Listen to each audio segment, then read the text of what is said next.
बातमी समोर येते जालन्यामधून। जालन्यात बिल मंजूर करण्यासाठी गटविकास अधिकाऱ्यासमोरच लाच घेतल्याचा प्रकार समोर आलाय। जाफराबाद पंचायत समितीच्या कार्यालयात विस्तार अधिकारी बी.ए. चव्हाण लाच घेताना कॅमेऱ्यामध्ये कैद झालेला आहे। वित्त आयोगाच्या कामांची बिल मंजूर करण्यासाठी त्याने पैसे घेतल्याचा व्हिडिओ व्हायरल होतोय आणि यानंतर संबंधित अधिकाऱ्याचं निलंबन करण्यात आलेलं आहे।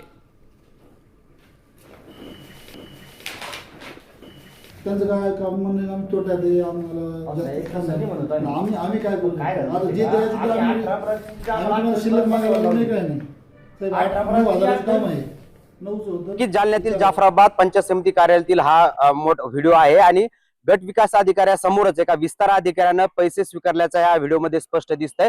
या डोणगाव गावातील 15 वित्त आयोगातील झालेल्या कामाची देयक मंजूर करण्यासाठी गट विकास अधिकाऱ्यासमोरच या विस्तार अधिकाऱ्यांनी हे पैसे स्वीकारलेले या व्हिडिओमध्ये स्पष्ट दिसतात। या व्हिडिओ व्हायरल झाल्यानंतर जालन्याच्या जिल्हा परिषदेच्या मुख्य कार्यकारी अधिकारी यांनी या विस्तार अधिकाऱ्याचं निलंबन केलेलं आहे। मात्र या निलंबनानंतर काही प्रश्न उपस्थित होत आहे की कार्यालयात देखील लोकांकडून अशा प्रकारे पैसे वसूल केले जातात अधिकाऱ्यांमार्फत आणि ज्या गट विकास अधिकाऱ्यांच्या दालनामध्ये या विस्तार अधिकाऱ्यांना पैसे स्वीकारले त्या गट विकास अधिकाऱ्यावर कारवाई कधी होणार हा जो सगळा प्रकार आहे हा जालन्यातील जाफराबाद पंचायत समिती कार्यालयामधील आहे आणि जाफराबादच्या गट विकास अधिकाऱ्यासमोरच या विस्तार अधिकाऱ्याने एका गावातील कामांची देयक मंजूर करण्यासाठी हे पैसे स्वीकारण्याचं समोर आलेलं आहे आणि या प्रकरणी या विस्तार अधिकाऱ्याचं जिल्हा परिषदेच्या मुख्य कार्यकारी अधिकारी यांनी निलंबन केलेलं आहे। मात्र यानंतर गट विकास अधिकाऱ्यावर कारवाई कधी होतात हे बघणं महत्त्वाचं।